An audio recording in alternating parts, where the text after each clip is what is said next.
이야기가 있는 클래식 음악 세계로 안내합니다. 정태양의 클래식이 빛나는 순간. 들을수록 좋아지는 클래식 음악, 재미있게 듣고 더 친해질 수 있습니다.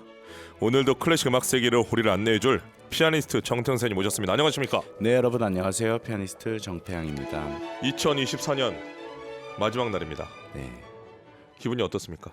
그냥 바쁘게 돌아갔던 것 같고, 그리고 많은 분들이랑 음악을 이런저런 모양으로 나눌 수 있어서 되게 행복했던 것 같아요. 내년 플랜은 좀 짰나요? 내년 플랜은 또 여러분들과 함께 그렇게 계속 음악 안에 있을 것 같습니다. 목소리가 좀 들어가는 게 아직 안 짜진 것 같은데. 어제 이제 올해 마지막 연주를 했어요. 아 예. 네, 와. 원래는 이제 화초장 타령 판소리를 이제 소프라노와 피아노로 편곡해 놓은 작품을 하려고 했었는데 이제 포레 레퀴엠과 또 좀 차분한 한국 가곡으로 바꿔서 어제 소프라노 임선혜 선생님이랑 마지막 연주를 했고, 오늘 우리 클래식이 올해의 마지막 일정입니다. 그렇군요. 저는 내년에 네. 우리 정태현 선생님이 지금 다양한 작곡가의 곡을 많이 했으면 좋겠습니다. 아, 특히 올해는 슈만에 좀 편중된 포트폴리오를 보면 슈만이 좀 많지 않았습니까? 푸치니, 슈만. 특히 신곡은 슈만이 정말 많았죠. 그렇기 때문에 다른 맞아요. 작곡가들이 질투할 수 있습니다. 내년에는 네, 이제 좀 다양하게. 기악과 함께하는 실내악이나 장르를 가리지 않고 더 하려고 해요. 근데 원래 주력은 성악 반주였잖아요. 그렇죠. 예. 그런데 이제 성악 반주는 버리는 겁니까? 아니죠. 비율을 조금 조정하겠습니다. 아, 즐거운 유쾌한 이 오프닝 대화를 사람들이 기다리시는 분들이 많더라고요. 예, 우리의 이 오프닝 대화가 어떤 방향으로 나갈지에 대해서 피드백이 제가 많이 받습니다. 어떻습니까? 부끄럽기도 하고 또 여러분들께 이제 소소한 즐거움이 된다면 또 감사할 일인 것 같습니다. 네, 오늘 소개해 주실 작품은 어떤 곡입니까? 네, 세르게이 라흐마니노프의 첼로 소나타 G단조 오프스 넘버 19번입니다. 그렇군요. 라마니노프의 첼로 소나타 G단조 오프스 넘버 19를 오늘 주제곡으로 선정한 이유가 뭐죠? 클래식 음악은 여러 가지 용도가 있는 것 같아요. 용도요? 네, 어떨 때는 이제 영화의 배경음악이 되기도 하고, 또 그냥 어떤 카페나 어떤 매장의 배경음악이 되기도 하고요. 그런데 제가 생각하는 클래식 음악의 가장 큰 역할은 우리의 마음에 위로를 주는 것 같습니다. 이 라흐마니노프의 첼로 소나타를 오늘 들어보시면 첼로와 피아노가 나누는 대화가, 그리고 그 멜로디와 이 라흐마니노프라는 작곡가의 삶이 우리들에게 많은 위로가 되고, 그리고 이 한 해의 마지막 날 잘 어울리는 곡이라는 생각을 하실 것 같아요. 그렇군요. 자, 라마니노프는 놀랍게도 이 곡이 첼로 소나타로 불리는 걸 달가워하지 않았다. 사실입니까? 네, 라흐마니노프는 그 스스로가 굉장히 위대한 피아니스트였습니다. 지금도 현역 피아니스트들에게 역사상 가장 뛰어난 피아니스트가 누구였냐고 물어보면 빠지지 않는 분이기도 한데요. 왜 이 작품을 단순히 첼로 소나타로 불리는 것을 싫어했냐면 피아노와 첼로가 동등하다고 생각했기 때문이라고 합니다. 이 때문에 첼로와 피아노를 위한 소나타 G단조로 불리기도 합니다. 사실은 베토벤 정도의 시대부터 항상 작곡가들은 이 소나타들에 있어서 바이올린과 피아노를 위한 소나타, 첼로와 피아노를 위한 소나타, 이런 식으로 피아노의 역할을 등한시하지 않았었습니다. 그래서 대부분의 주제가 피아노에 의해 도입되는 반면에 첼로 부분에서는 장식되고 확장되는 모습이 보이는 것이 이 곡이고요. 그리고 피아노 소나타 1번과도 유사성을 가지고 있습니다. 그렇군요. 라마니노프의 유일한 첼로 소나타 맞습니까? 네, 유일한 첼로 소나타. 그래서 많은 첼리스트들이 이 곡을 사랑하고, 또 피아니스트들도 이 곡을 사랑하는 것을 많이 봤습니다. 이미 많이 알려져 있지만 오늘 특성상 주제상 안 물어볼 수가 없는데, 작곡가 라마니노프는 어떤 작곡가입니까? 네, 러시아 왕실과 친척인 귀족 가문에서 태어났습니다. 그래서 자연스럽게 음악 교육을 받게 됩니다. 당시 러시아 귀족은 자녀에게 반드시 음악을 가르쳤다고 하는데요. 악보를 읽고 악기를 연주하는 것, 그리고 음악을 즐기는 취미는 귀족들이 갖춰야 할 자질 중 하나였다고 합니다. 그런데 라흐마니노프는 어려서부터 음악에 빼어난 재능을 보였다고 합니다. 그래서 인류 음악 교육을 받았다고 하는데요. 사실 음악가들 사이에서 특히 이 시대에는 이 러시안 스쿨이 굉장히 음악계에서 중요한 한 축이기도 합니다. 그런데 머지않아서 가문이 몰락하는 불행을 겪게 되고요. 그래서 수업료가 비싼 귀족 자제라면 누구나 가는 군사학교에는 못 가고 장학금을 주는 모스크바 음악원에 12살에 취직을 합니다. 진학을 합니다. 취직을 하는 것이 아니라. 라흐마니노프는 작곡과 피아노 모두에서 뛰어난 재능을 보여주는데요. 사실 학생 시절에 이미 여러 작품을 작곡을 하게 됩니다. 특히 18살에 졸업 작품으로 작곡한 단막 오페라 알리에코가 큰 성공을 거두었고 음악원 최고상인 황금 메달을 수상하기도 했습니다. 이 라흐마니노프는 학생 시절부터 모스크바 관객들에게 사랑을 받았고요. 그의 작품들이 차이콥스키를 비롯한 당대 음악계의 거장들의 인정을 받았습니다. 이렇게 순탄한 음악가의 길을 가고 있던 라흐마니노프도 슬럼프에 빠지고 맙니다. 그렇습니까? 이유가 뭐죠?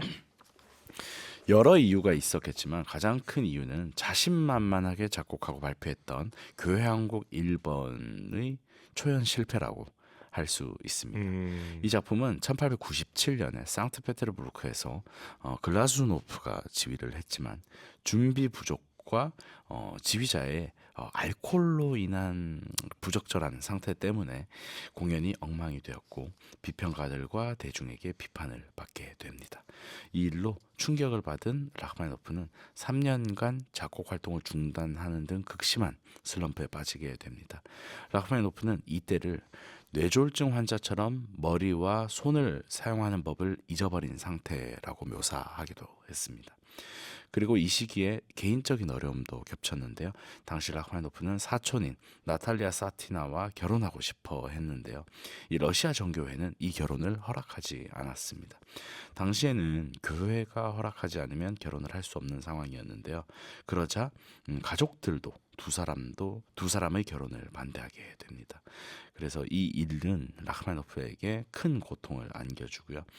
그렇지만 사랑했던 두 사람은 1902년에 가족과 교회의 반대를 무릅쓰고 비밀리에 결혼식을 올립니다. 이 결혼 이후에 라흐마니노프는 삶에서 중요한 안정감을 찾았고 음악적인 재기에 긍정적인 역할을 미쳤습니다. 그렇군요. 지금 이야기해 주신 거를 살펴보니까 그 가문이 몰락하면서 군사학교에 가지 않고 네. 모스크바 음악원을 간 게 오히려 정말 다행이었고 지금 우리들에게도 정말로 감사한 일이 되었죠. 네. 그 교회가 허락하지 않았지만 네. 무릅쓰고 결혼했던 일도 네. 다행이었네요. 재기를 할 수 있었던 발판이 됐으니까요. 참 시사하는 점이 많습니다. 우리가 이 계획하는 대로 안 되면 인간은 좀 고통스럽지 않습니까? 네. 근데 계획하는 대로 안 됐을 때 이 시간이 지났을 때 오히려 더 창대한 결과가 나오게 됐네요. 그러니까요. 자, 지금 작곡가 라흐마니노프에 대해서 얘기하고 있습니다. 20세기 초에 라흐마니노프는 작곡가보다 피아니스트로서 더 많이 활동했죠. 네, 이 라흐마니노프는 20세기 초에 미국과 유럽에서 대단한 팬덤을 몰고 다녔던 피아니스트였습니다. 그가 묵는 호텔 로비에는 그를 만나려는 팬들로 북새통을 이루곤 했고요. 그 미남이었고 키도 크셨어요. 그리고 라흐마니노프의 손을 본따 놓은 이 조각을 보면요.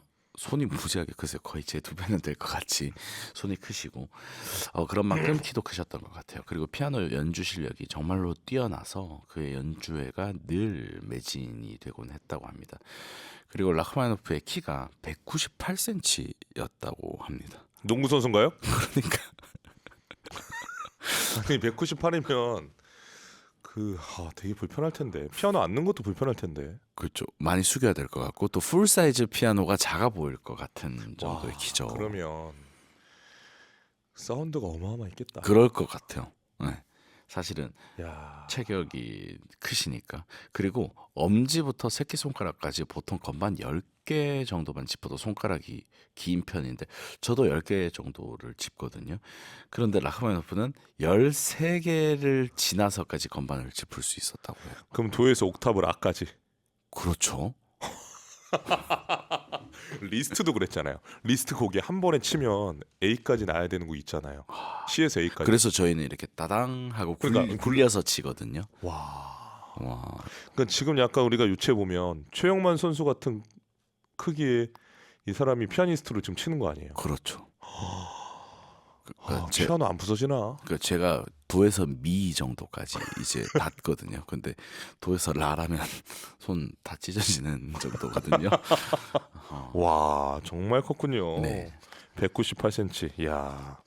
자, 미국으로 망명 후에도 그 인기는 여전했습니까? 네, 여전히 인기를 누리면서 유명한 피아노 브랜드인 스타인웨이 아티스트로 활동을 했고요. 미국 시민권도 받았습니다. 그런데 미국에서 살면서도 자신과 관련된 문서를 모두 러시아어로 작성해서 주고받았다고 해요.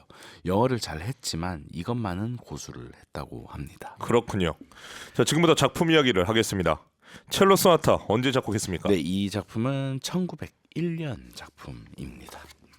첼로 소나타를 작곡하던 1901년 라마니노프에게는 개인적으로 어떤 해였습니까? 네, 라마니노프는 이전 3년이나 우울증에 시달리고 있었는데요. 차츰 벗어나고 있던 상황이었습니다. 우울증이 심할 때 주위의 권유로 만난 니콜라스 다르 박사의 치료 덕분에 조금씩 나아지고 있었고 작곡도 시작을 했습니다. 너무나 유명한 작품이죠. 피아노 협주곡 2번을 완성한 직후에 바로 이 첼로 소나타를 작곡합니다. 이 피아노 협주곡 2번은 1900년부터 작업이 시작되어서 1901년 4월에 완성이 되고 11월에 초연이 됐는데요. 감미로운 선율과 강렬한 감정 표현으로 지금까지 널리 사랑받고 있죠. 그리고 한 달 후인 12월에는 첼로 소나타를 초연을 합니다. 이 초연은 뛰어난 첼리스트였던 브란두코프와 라흐마노프의 피아노 연주로 이루어졌습니다. 이 라흐마노프가 이 곡에서 피아노와 첼로의 역할을 동등하게 설정했다고 말씀드렸는데요. 이 피아노가 단순한 반주 역할을 넘어서 첼로와 대등한 대화를 주고받는 구조를 보여줍니다. 이 라흐마니노프가 본인이 직접 연주를 했으니 그리고 자신의 손을 염두하고 썼으니 얼마나 이 피아노 역할이 컸을까 싶은데요. 이는 곡 전체에 걸쳐서 두 악기가 서로 주고받으면서 긴밀한 조화를 이루는 특징으로 나타납니다. 그래서 이 라흐마니노프가 이 곡을 모스크바에서 첫 공연을 한 브란드코프에게 이 곡을 헌정했습니다. 그렇군요. 관객들의 반응이 궁금한데요. 나쁘지는 않았던 것 같아요. 그런데 한 달 전에 있었던 피아노 협주곡 2번의 대성공에 가려져서 조금 빛을 발하진 못했던 것 같아요. 하지만 이 작품이 20세기의 첼로를 위한 가장 중요한 작품 중 하나임은 분명합니다. 이 소나타에서 라흐마니노프는 첼로의 가능성을 분명하게 탐구하고 있고요. 복잡한 피아노 파트 역시 주목할 만합니다. 그리고 일반적으로 이 균형을 잘 맞추어서 당연히 연주자들이 연주를 하지만요. 피아니스트가 너무 크게 연주하는 경우에는 피아노에 너무 중점을 두는 게 아닌가라는 생각이 들 때도 있는 것 같아요. 그렇군요. 라마니노프의 유일한 첼로 소나타 어떤 구성으로 되어 있습니까? 네, 전통적인 소나타 구성의 악장인 4악장으로 이루어져 있고요. 네, 오늘은 그 중에서 오늘과 가장 어울린다고 생각했던 3악장을 들려드립니다. 그렇군요. 4악장으로 구성되어 있군요. 네.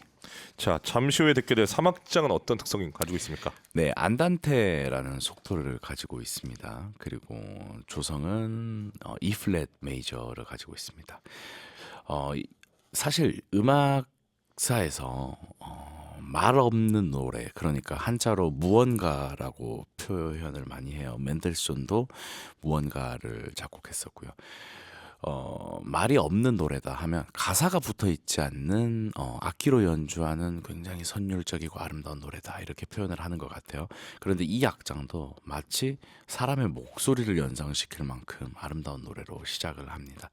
피아노의 독주가 서정적인 분위기를 만들고요. 그리고 첼로가 이어받아서 깊은 감정을 담은 선율을 연주합니다.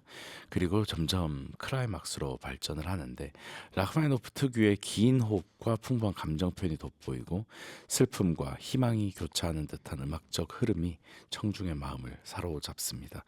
피아노와 첼로가 서로 대화하듯이 멜로디를 주고받고 또 조화를 이루는 점이 이 악장의 하이라이트입니다. 모든 악장에 사랑을 받지만 특히 특히 3악장의 사랑받는 이유 뭐가 있을까요? 일단 소나타에서 느린 악장은 뭔가 감상적인 느낌을 주기도 하고 또 어쩔 때는 분위기를 좀 전환시켜 주는 것 같기도 하고 다른 악장들에 비해서 기교적이거나 화려함은 좀 덜 할지 모르겠지만 항상 청중들에게 뭔가 잔잔한 감동을 주는 악장인 것 같아요. 이 라흐마니노프 첼로 소나타의 3악장도 마찬가지로 라흐마니노프 특유의 서정성과 낭만주의적인 감성이 잘 드러난 부분으로 평가가 됩니다. 사실 20세기라고 하면 음악적으로 사실 굉장히 많이 발전했고 여러 가지 사조들이 나오고 견해들이 부딪히기 시작하던 시대였는데 이 라흐마니노프는 이전 세대에 마치 슈만이나 브람스에서 보여주었던 것을 확장하는 듯한, 그런데 거기다가 러시아 감성이 물씬 들어간 낭만주의적인 어떤 선율을 항상 보여주는 것 같습니다. 그리고 기교적인 연주를 넘어선 어떤 음악적 해석과 감정 전달이 중요한 악장인 것 같습니다. 그리고 피아노 협주곡 2번과 왠지 유사한 것 같은 풍부한 화성과 선율적인 아름다움을 지니고 있어서 이 곡이 피아노로 처음 시작을 하고 첼로의 선율이 들어오는 순간 여러분들도 이 음악의 매력에 빠질 것 같아요. 그렇군요. 라마니노프의 첼로 소나타가 가지고 있는 또 독특함 있을까요? 당시만 해도 아직까지도 첼로 소나타가 피아노를 단순한 반주 악기로 사용하는 경향이 있었어요. 그런데 이 작품에서는 피아노가 굉장히 독립적입니다. 그리고 화려한 선율과 화성을 통해서 첼로와 대화하는 것을 넘어서 첼로와의 대화를 어쩔 때는 주도한다고 할 수 있을 만큼의 모습을 보여주는 것 같습니다. 주도한다. 네. 그리고 피아노 파트가 라흐마니노프의 협주곡의 어떤 부분이 아닌가 싶을 정도의 어떤 스타일을 반영하고 있고요. 그래서 피아노와 첼로가 서로를 보완하면서 풍부한 음악적인 감성을 만들어내는 것 같습니다. 그리고 사실 이 악장의 멜로디가 어떻게 생각하면 조금 슬프기도 한 것 같고요. 그런데 슬프다고 해서 마냥 그런 것이 아니라 조금 위로가 되기도 하면서 또 절제된 것 같기도 하면서, 그래서 특별한 멜로디인 것 같아요. 그런데 라흐마니노프의 다른 곡들을 들어봐도 사실은 이 멜로디가 굉장히 유려하다고 할 수 있는데 그 중에서도 특별히 절제된 모습이 많이 들어가 있지 않는가 그런 생각이 들었습니다. 자, 태영세님 오늘 이거 가져오지 않았습니까? 네. 네. 태영세님께서 이 작품을 감상할 때 이런 부분을 생각하면 감상하면 좋겠다는 포인트 하나 짚어주시죠. 네, 위대한 첼로 소나타들은요 항상 그 첼로라는 악기가 노래를 충실하게 하고 또 피아노라는 악기도 그에 못지않게 그냥 반주로 남는 것이 아니라 노래를 함께 하는 것 같은데요. 이 라흐마니노프가 위대한 피아니스트였잖아요. 그런 만큼 더 어렵게 작곡하지 않았을까 그런 생각이 들어요. 테크닉적으로 본인이 뛰어난 피아니스트이기 때문에 다 이 정도는 치겠지. 가끔씩 예. 어떤 작곡가들을 보면 정말 피아노적이지 않다 싶은 피아노 파트들이 있어요. 노래도 그래요. 노래도 특히 예, 그렇죠. 노래도 이 음역을 모르는 죄송합니다 작곡가분들 모두가 그런 건 아닙니다. 근데 너무 화가 나서 그 모르시는 분들이 작곡하면 힘들 때가 있잖아요. 그럴 때가 있죠. 네. 근데 피아노도 마찬가지예요. 아무리 어렵더라도 손이 가는 작품이 있고요. 그렇게 어렵지는 않은데 손이 되게 안 간다라는 작품이 있어요. 그런데 특히 요즘 시대는 더욱더 그런 것 같아요. 저도 요즘 이제 작곡되는 곡들을 만날 때 이거는 약간 영화 음악, 미디 음악에서 작업할 만한 피아노의 왼손이 아닌가 뭔가 그런 생각이 들 때도 가끔씩 있는데 이 라흐마니노프는 저도 연주해 보면 손이 갑니다. 손이 가지만 제 손이 짧다는 생각을 항상 하게 되기도 하는데요.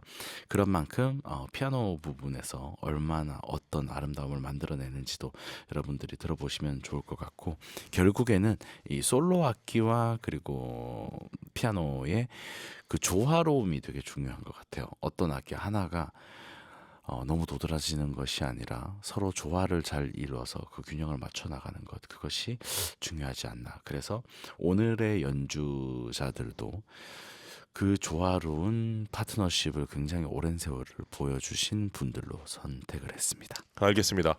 여러분, 라흐마니노프는 당대의 가장 뛰어난 피아니스트 중 한 명이었습니다. 그리고 앞서 언급했던 것처럼 키가 198에 손은 뭐 무지무지하게 컸겠죠. 그런 부분을 또 생각하시면서 감상하시면 더 흥미롭지 않을까 이렇게 정리해드립니다. 자, 오늘 정탕의 클래식이라는 순간에 소개한 라마니노프의 첼로 소나타 G단조 작품으로 19 사막장 안단테를 첼리스트 요요마, 피아니스트 엠마누엘 X 연주로 들려드립니다. 라마니노프의 첼로 소나타 G단조 작품으로 19 사막장 안단테를 첼리스트 요요마, 피아니스트 엠마누엘 X 연주로 감상했습니다. 김지한님, 조이 오브 스트링스 공연에서 스트링스가 아니군요, 스트링이군요. 큰일 날 뻔했습니다. 컴플레인 들어올 뻔했네. 다시 하겠습니다. 조이 오브 스트링 공연에서 정태양님 보고 놀랐어요. 중후한 목소리랑 상반된 핸섬한 얼굴 하셔서 같은 분인가 하고 한참을 봤습니다. 세상에 아름다운 언어를 다 동원해서 표현할 정도로 멋진 공연이었습니다. 다음엔 직접 티켓팅해서 공연 보러 갈게요. 올 한해 마무리 잘하시고 새해 모두 평안하시길. 정글클이 있어서 행복했습니다. 저희가 드린 티켓을 가지고 다녀오신 것 같습니다. 정말 감사드립니다. 김지아님 잘 다녀오셨습니다. 일단 무엇보다도 음악보다 우리 핸섬에 좀 놀라신 것 같은데요. 이 부분에 대해서 좀 해명을 좀 하셔야 될 것 같습니다. 그러게요. 입장 발표를 부탁드립니다. 그날 조금 신경을 썼나 제가 제- 좋은데요 지금? 아니 나는 또 물러설 줄 알았는데 제가 요즘 예. 공연에서 다시 턱시도를 입기 시작해서 그런가 봐요. 또 이 음악가들이 어떻게 생각하세요? 음악이 좋다 네, 혹은 핸섬이다 뭘 더 좋아할까요? 당연히 음악인데요. 핸섬 참 좋습니다. 그런데 뭐 그게 중요한 건 아니지만 제가 봤을 때 우리 저랑 같이 연주하는 우리 여성 연주자분들은 네, 그 음악이 좋다보다 아름답다라는 표현을 더 좋아하시는 것 같던데. 개인적으로는 그 전 인류가 그럴 겁니다. 예. 제가 너무 웃으면 안 되는데 오늘 또 우리 태양쌤 만나 너무 행복해가지고 웃음이 과도했습니다. 류범성님, 라마니노프 첼로 소나타 G단조 사막장을 들으면서 잔잔하고 섬세한 피아노가 깊은 울림에 첼로가 더해지니 감성이 더욱 깊어지면서 두 악기 간의 강약과 균형으로 조화롭게 대화로 이끌어 나가는 느낌이 들어 라마니노프의 내면을 직접 드러낸 곡이어서 좋았어요. 야, 여기까지가 한 문장입니다. 너무 명문이십니다. 평론가도 아니고 어떻게 이렇게 평가를 내릴 수가 있죠? 네. 와, 그러니까 저도 이렇게 못합니다. 그러니까 이게 잔잔하고 섬세한 피아노와 또 라흐마니노프처럼 체격도 크시고 뭔가 또 교향악에서도 정말 큰 라인을 보여주시고 이런 분의 잔잔하고 섬세한 면모를 이렇게 류범성님 발견해 주셔서 감사합니다. 류범성님 정말 멋진 평론입니다. 고맙습니다. 자, 다음 주에는 어떤 작품입니까?